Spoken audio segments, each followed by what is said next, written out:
Welcome to Keep What You Earn, your judgment and jargon-free zone for entrepreneurs of all levels. Get ready to learn how to scale your business, save money in taxes, and create a business that grows your wealth. If it feels like the financial side of business is like eating your vegetables, well then think of this podcast as the ranch dressing to make the process a little more enjoyable. My name is Shannon Weinstein. I'm a CPA and business owner on a mission to simplify money and empower others through knowledge. I hope this episode inspires you to take action, but remember that the information we share is for educational purposes only and is not individual tax advice. Now that we got that out of the way, let's start the show.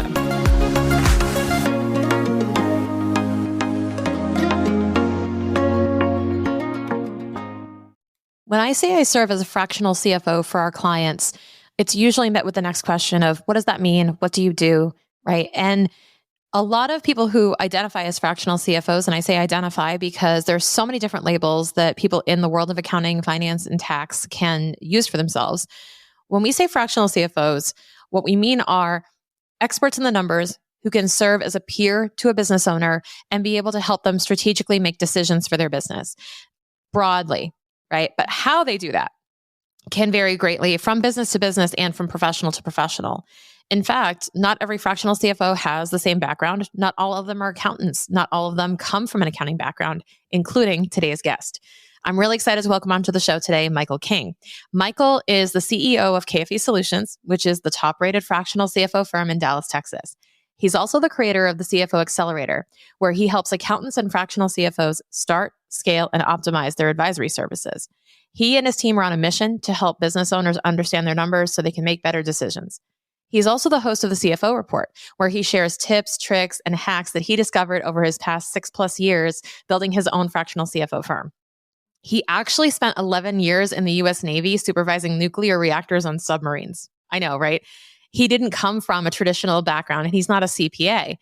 And he's never let that hold him back. And in fact, it's kind of his superpower. He's able to explain the numbers to his clients in a very easy to understand way because that's how they were taught to him. I absolutely love his story, and he has been an amazing mentor and source of wisdom for me as I grow my practice. And I'm really excited to welcome him onto the show today so that he can share with you his perspective on what makes a great CFO and when to hire one, what they provide you, and how any one of us can add massive value to your company. Let's hear from Mike.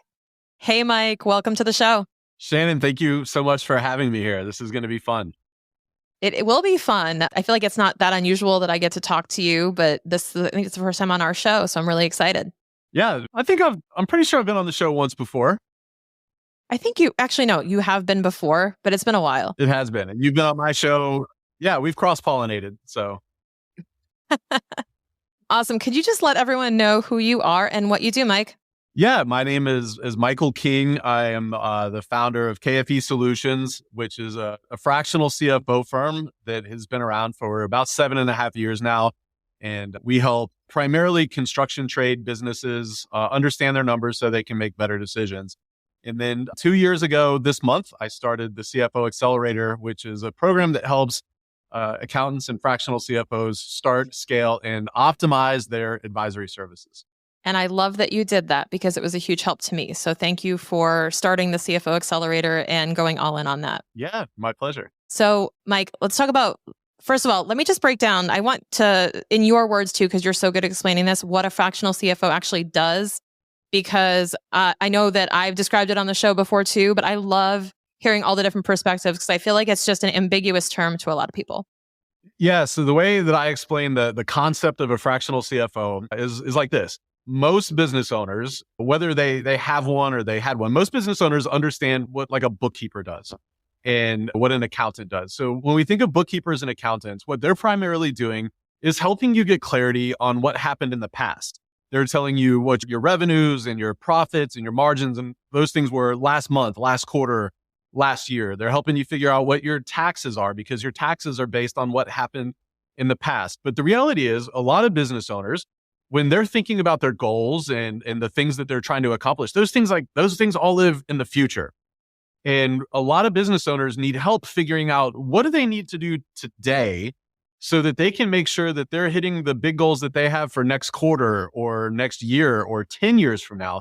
They need somebody that understands the mechanics of finances that can help them understand the roadmap for putting the right things in place now so that they have confidence that they're doing the things that they need to do to hit those goals that are going to come down the road at some point. That's really what a fractional CFO does. Help you lay out the roadmap, help you avoid the potholes, help ask questions that are going to direct you better so that you know that you're on the right path. Absolutely. I always say that I bring more questions than answers to my meetings with my clients, probably, because that's really what we're here to do, is kind of dig a little bit deeper and understand more about what they're doing. It really is. It's the perspectives that you bring based on all your experience and helping the client ask smarter questions, helping guide them through the process of answering them, and just pointing out things that they might not have otherwise thought about based on their own experiences and perspective. What would you say are some of the, because I have an idea of how you're going to answer this, because we've talked about so many different ways that a CFO can benefit your business, but what are some of the side effects, like the unintentional positive side effects of having a fractional CFO on the team, maybe inside or outside of just the pure numbers? I think the big thing that a lot of our clients find that we bring to the table outside of the numbers is what I call executive level accountability. There's for a lot of business owners, myself included, if you had asked me a year ago about things that I need to get done in the business, a lot of those things, frankly, still aren't done today. There's stuff that I've known for a year or longer that I need to get done, and I just haven't done it. And a lot of times it's because we don't have accountability as CEOs. And a fractional CFO is definitely going to help bring another level of accountability. And I think there's a distinction here. Like, I call it executive level accountability. It just hits different when you're working with somebody that's on that, high level strategic understanding, when there's somebody like that that's helping you be accountable and holding you accountable for things, it just hits a little different. So definitely having that executive level accountability is a non-numeric benefit to having the right fractional CFO on your team. The other one is just around what I call executive level decision making. As business owners, especially as we're scaling, the decisions that we make tend to have a lot of zeros on the end of them. The decisions we make are now, hundreds of thousands of dollars or millions of dollars or more in implication. And having somebody that just understands that piece of it, that can help you think through decisions, that can help you understand and look at the decisions you're making from different angles so that you can make smarter decisions. It's in my opinion, one of the things that a fractional CFO is uniquely able to provide a business owner that very few, if any, other vendors can bring to the table. Absolutely. I would totally agree with that.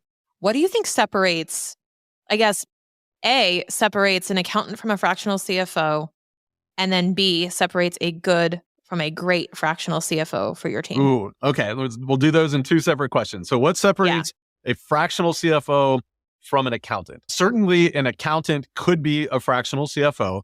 But again, when I think about accounting work, like the accounting work itself, it tends to be focused on things that happened in the past. Okay. The CFO work should all be future facing. It should all be about where are we driving the ship? What things are we going to do? How are we going to think differently? What are we going to do differently? It's all about that future looking work. So a lot of times accountants, because of what they learned for that, what I'll call again, the rear view mirror looking work, a lot of the same principles apply to the forward looking work. So you can certainly, and a lot of times we see a lot of fractional CFOs have accounting backgrounds because there is a lot of overlap. But I think the big thing is like, especially if you're thinking about working with a fractional CFO and you're in discussions with them, if the things they're talking about are rear view mirror focused and it's not 80% or more future focused, you're probably having the wrong conversations. They're primarily looking on the future. Now, what's the difference between a good fractional CFO and a great fractional CFO? Boy, that's a meaty question. But one of the big things is the heart of a teacher. So a good fractional CFO is going to show up with the heart of a teacher and really make sure that the concepts and the ideas and the goals and the strategies, all the things that they bring to the table, that they're taking the time to really explain those things to you as the business owner, to make sure that you as the business owner really know the upside and the downside and the whys behind it. And if you don't understand it, that fractional CFO, the great fractional CFO, should have, all the patience in the world to explain it to you in as many different ways and with as many different examples as needed so that you are making the decision from a place of understanding and empowerment and confidence before you really start to like actually take action. So I think that's the big one. Another differentiator between a good fractional CFO and a great fractional CFO is going to be in their ability to leverage their experience and their perspectives and apply those to your situation so that you're really getting the benefit of all of the years of experience that they've had. And a lot of people struggle, a lot of fractional CFOs struggle to figure out how to share their perspectives. And so it's important to go from like this prescriptive approach of like, I'm just going to tell you what to do, into this approach where it's like, hey, let's work together. I want to show you what it is that I'm proposing and why. So I would definitely look for that heart of a teacher and that person that can pull from their experiences and share their perspective. So what does that look like? Well, it might be somebody that's able to say, look, Shannon, I understand where you're at and where you're going, and I understand why you want to take this approach. But let me share a story with you. 8 years ago, when I worked with this manufacturing client, they were in a very similar situation. And this is what they tried. And these were the outcomes that they realized. And this is why it worked or why it didn't work. And this is why I want you to consider that. You should be looking for somebody that's able to pull from those experiences and apply them to your situation to help give you that next level of perspective. I totally agree. I think it's so important to have somebody who also isn't giving you cookie cutter techniques or textbook items, that they truly are customizing and they are embedding themselves into your business, thinking like an entrepreneur and kind of locking arms with you as the business owner in order to drive your goals forward. I think that's a big thing too, is the focus on the goals, right? So everything's about the goals, right? You hit on such an important point, Shannon. The reason it can't be cookie cutter is because every business owner has different goals. They have different dreams. They have different aspirations. They have different things that keep them up at night. And so the recommendations that the fractional CFO makes should always be tied to those goals and to those things. And so every business is going to be different. The situation in the business, the mechanics of the business, the industry, the clients that you serve as the CEO are all different, and your goals and the things that you're trying to accomplish are different. And so it's really like the CFO's ability to marry those things together, like what you're ultimately trying to do as a person. How are they able to help marry that with the tactics and the strategies that they're recommending as the fractional CFO? It's such an important combination. When those things don't exist, the relationship doesn't last very long. I totally agree. One of the biggest challenges I think that at least myself and other fractional CFOs have is articulating our value to clients who have never experienced the benefit of having a fractional CFO. Trying to kind of describe to them executive level accountability, executive level leadership, executive communication, right? And trying to get them to understand exactly what they're going to get when they sign up to work with a fractional CFO. Could you share, for the sake of, storytelling and just like what you mentioned, the experiences, client successes that you've had where having you guys on board really made everything go faster, smoother, better, accomplish the goals, clarity, whatever that may be for the business owner? How have you guys seen that in real life? Yeah, I'll give you an example that comes to mind from COVID. We were working with a company that was outside the US, an island kind of country. And as we know, during COVID, travel to and from, islands was halted, right? And so this particular client is an urgent care facility, and something like 73% of their revenue comes from dumb Americans flying in and, going on vacation and, hurting themselves and, needing urgent care. And so 70+% of the revenue was dried up literally overnight once travel was stopped, and travel was stopped indefinitely. There was really no endpoint in sight. If you think back to, what was that, 2019 when COVID hit or something like that. But we really didn't know. Is this going to be 3 months, 6 months, 3 years? Nobody really knew.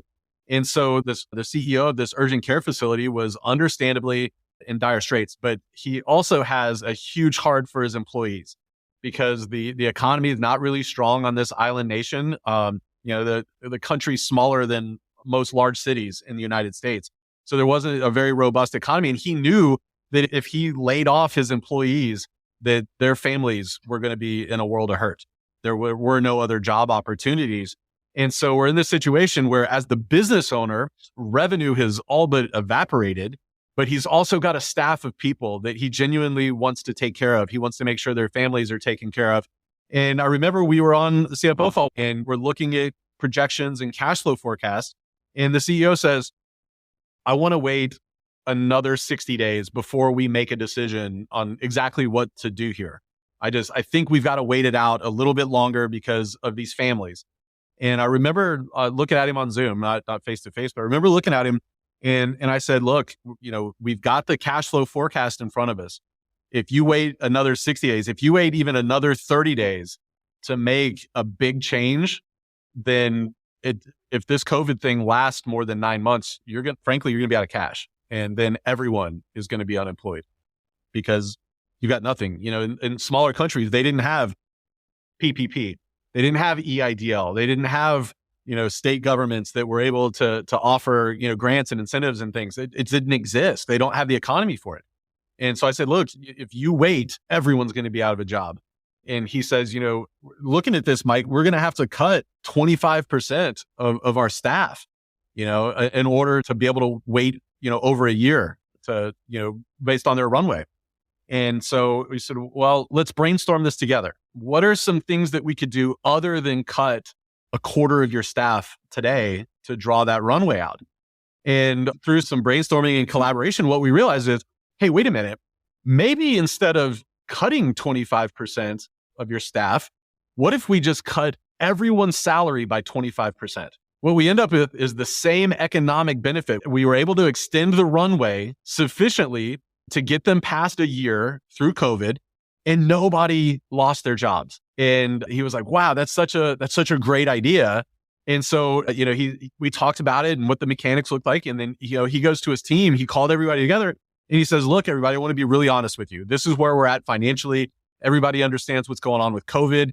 And so what I'm proposing is that, I don't want to lay anyone off, but we've got to do something. And so what I'm proposing is we're going to do a 25% salary reduction across the board, myself included. And what that's going to do is it's going to buy this much time for the business because I don't want to lay any of you off. What ended up happening, Shannon, was instead of people getting upset, it actually raised morale and built the company culture because now everybody felt safe because people weren't laid off and because everybody could see what the long-term prospects for the company was. Everybody knew that they were going to have a job for at least a year by making those pay cuts. And so it ended up becoming a huge rally for the business and a huge culture bump for the business. And it built a lot of trust. And so that's a great example of a perspective that a CFO can bring. What he wanted to do was just wait and do nothing. And everybody would have been out of business if he did it because we've got the numbers in front of us. We can clearly tell that story.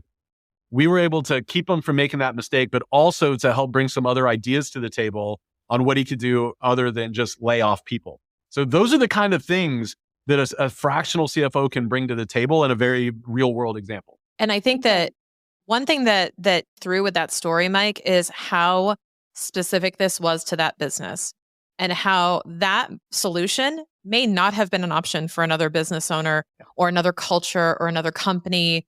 It really comes down to knowing what makes the most sense for them at that time. Context is everything. And having this set of strategies or this list to pull from that your accountant can share and say, well, you could try this. It only goes so far until you really understand what motivates and drives the business owner and the why behind it. Because I think, like you said, it was actually, well, I don't want to let these people go. I don't want to lay them off. That was actually the goal. Buying more cash was the gateway, but the goal was I want to keep all my employees on staff. We want to keep families fed during this time of crisis. That was the big thing. And so you're absolutely right. Just having cookie cutter solutions, it only goes so far, like you said. And it just, that's not what made that guy tick. If we had suggested something like that, he would have, but the thing is we have relationships. Right. The fractional CFO world is very relationship driven. And that's what builds relationships is understanding people and understanding what makes them tick and having empathy for what situations that they're in. Yeah. And a couple of the tools in your tool belt that you mentioned, you looked at the projections, you looked at the cash flow forecast. Let's go into what deliverables people should be able to expect from a fractional CFO at a minimum. Sure. And how they're used. So people know what to order off the menu, right? When they say, am I getting these things when I work with you as a fractional CFO? Sure. I think that fractional CFOs can offer a lot of different things. But there's really four things that, in my opinion, I've been doing this a long time now. They're kind of must-haves for every fractional CFO. I've yet to see a quality firm not offer all of these things at a minimum. So the first thing that I think you should look for, if you're either looking to hire a fractional CFO or you're looking to become a fractional CFO, the first thing is we've got to understand where we're at financially before we can figure out how to go where we want to go. And so that first piece is reviewing the finances, right? So we're looking at the profit and loss statement. We're looking at the balance sheet. We're looking at the statement of cash flows. And we're just quickly reviewing and reflecting on what has happened in the past to make sure that everything that happened was in alignment with our plans. There's nothing crazy trending, going sideways. So the first thing is like really just understanding the financial health of the business and where things are at today based on where we've been. The second thing I think every fractional CFO's got to offer is cash flow forecasting. And a lot of people get intimidated by that term. Like, well, what exactly is a cash flow forecast? And the way I explain it is cash flow forecast is simply a basic spreadsheet that says, okay, this is how much cash we have in the bank today. This is how much cash is coming in today. This is how much cash is going out today. And this is how much cash we're going to have left at the end of today, right? So it's that starting the goes ins minus the goes outs, and this is how much we're left with. And so we can look at that not just for today, but we could look at it for this week, the next month, the next quarter, the next year, the next 3 years. So it's just that ability to look into the future and see how much cash we think we're going to have in the bank at any given time based on the things that we know to be true about our business. So we've got the understanding financial health, we've got cash flow forecasting, and we have budgets and projections is the third one. And that's where we're looking very similar to a cash flow forecast. So we're looking into the future, maybe months, maybe years. And we're saying, hey, based on what we know to be true and based on what we think is going to happen, what is our revenue going to look like? What is our profitability going to look like? What are our margins going to look like? And are those numbers healthy? Are they in alignment with the things that need to be true for us to hit the business owner's personal goals? It's basically like almost a forward-looking profit and loss statement or a forward-looking like balance sheet, statement of cash flows. It's just looking into the future to see what are the finances going to look like based on what the direction we're driving the company. And then the last thing I think all fractional CFOs have to do, Shannon, you've got to be talking about goals with your clients. You've got to be like the person that's constantly putting goals front of mind. And again, I think it's got to be a mix of those personal goals that the business owner, the business owners, the stakeholders are trying to accomplish, as well as what are the subsequent business goals that are going to serve those personal goals. I love SMART goals, where we get specific and measurable and actionable, all the things in SMART goals. Like, let's really get tactical with those goals to make sure that people know like who's doing what next month and how is that going to drive the business forward. So the financial review, cash flow forecast, budgets and projections, goal setting and accountability. I think every single fractional CFO has got to offer those. Yeah. And I think that a lot of business owners are not engaging this to the extent that they could because they're focused on just getting the books done for compliance and getting a tax return out the door and not using their numbers as the tool that it is. Because what you just described is a tool for decision making, several of them actually, but all driven by the numbers that really I think is underutilized and underappreciated by most business owners because right in front of you are a lot of I would say answers to your questions, but I would probably say the better questions to be asking. A lot of the things in front of you will help take you there, but we're not looking at the map. We're not looking at what it's telling us. And we're just going to kind of go by chance, not programming the GPS and just running the risk there's traffic, not looking ahead of time and seeing what's coming down the pike. And I think that this is insanely valuable for business owners of all different types of levels. But I know that a fractional CFO can be a heavy investment or be an intimidating investment for some. What advice would you give someone as we're wrapping things up here about how to engage someone for this or how to get the most value out of these types of insights when they feel like they can't invest that much in a CFO? Yeah, can I just piggyback on one thing you said, because I think is really important for business owners to hear. When the way a lot of business owners make decisions, and I've seen this with 6-figure, 7-figure, 8-figure businesses, when they don't have the cash flow forecast, when they don't have the projections, they tend to make decisions in one of two ways. They will either cross their fingers, close their eyes, and pray that things are going to work out, right? It's like, I know I got to do this. I'm going to just like manifest it and make it a reality. And I hope it works out. Right. So they either do that, or the other decision-making tactic they use is they operate from a place of fear and scarcity. And like, since I don't know, I'm not going to do anything. And both of those can be equally damaging for a business. So if you're like the kind of business owner and you find yourself resonating with either one of those two things, where you're just like hoping for the best, or you're just not doing anything, then I think that's a great sign that you need those kinds of tools in your business. So like, that's a really good sign that's like, okay, I need to either hire someone that can help me with cash flow forecasting and budgets and projections, like a fractional CFO, or there's a lot of resources out there where you can kind of DIY those things. And the encouragement I would give to people that are like, I'm not a numbers person, like DIYing it is like too hard. Like I'm not good at math. Like what's really important to know is like having anything is better than nothing. And so don't sell yourself short. It's literally addition and subtraction. And I would bet that if you have figured out how to turn on a podcast, you can do addition and subtraction. And so don't sell yourself short. Don't sell your ability short on just your ability to put this kind of thing together. There's a lot of free resources out there that can like walk you through how to do it. And just remember, it's not about being perfect. It's just getting it directionally correct. I love that. One of my favorite phrases I learned from you that I overuse constantly and consistently think of you is directionally correct. It's such a good one. It's like perfection doesn't matter here. You're never going to be like perfect or right. It's just get directionally correct. Like, is this a safe decision for me to make? It doesn't matter if you're off by $10 or a couple $100, maybe even a couple $1,000. It's like, is this decision going to serve me well? And is it a safe decision to make? That's all you've got to accomplish with this stuff. And so then what was the question? Like, I totally ignored your question. So what was the question you had about, like, I don't know. I get on these soapboxes. I get on these soapboxes, Shannon, and I get excited. I know. So do I. This is why conversations are so fun with you, because I feel like we just get on each other's soapboxes and then go, what was the question anyway?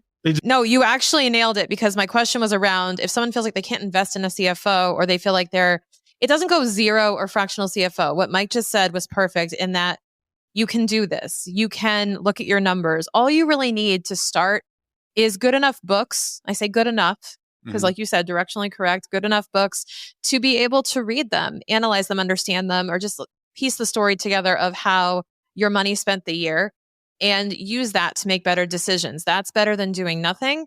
But as we said, looking into the future is going to provide a lot more insight. And I think that's one thing that we uniquely provide as fractional CFOs. It's a gift. It is. It's a gift to serve too, because it's so much fun to help business owners make real decisions for their businesses that affect their lives, as opposed to simply filling out boxes on a tax return. So it's a much more fulfilling job as well. To be able to look back at just that one example that I shared with you earlier, to be able to look back now years later and know that there were families and like kids that I will never even know their name, much less meet, and know that they were able to continue living a good life during COVID because of some of the guidance that we were able to provide. Like, man, I will get up out of bed every single freaking day to do that kind of work. Like that to me, like I'm literally goosebumps just telling the story. Like that to me is such a blessing to be able to wake up every day. Like I get to do that for a living, and I'm biased because fractional CFO is what I do. Yeah. I just think it's one of the most, when done properly with the right mindset for service and teaching and empowering, when it's done right, it's one of the best jobs that you could ever hope to have. Couldn't agree more. And I just want to say thank you for making so many people aware that this job exists and helping us build our own practices so we can do the same. It's been an honor. Thank you. Thank you, Mike. I'm so happy to have you on the show today. Guys, check out all the links in the show notes. I'm going to provide links not only to Mike's company, but to his CFO Accelerator as well. So if you're an accountant listening to this, looking to grow your practice and explore these services, there's no one better. Thanks, Shannon.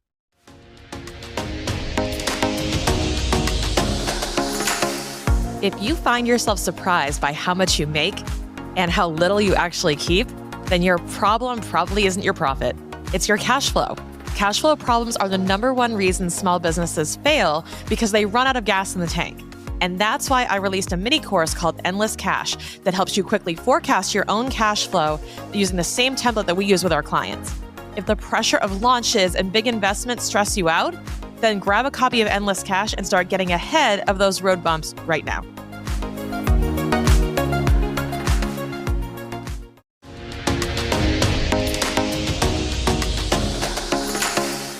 Thank you so much for listening. If you enjoyed this episode, please leave a rating and review on your podcast platform. This small action goes a long way for podcasters to get our message heard by more business owners just like you. Be sure to check out the show notes for links to information about our guests and ways to get in touch with me. We'll see you on the next episode.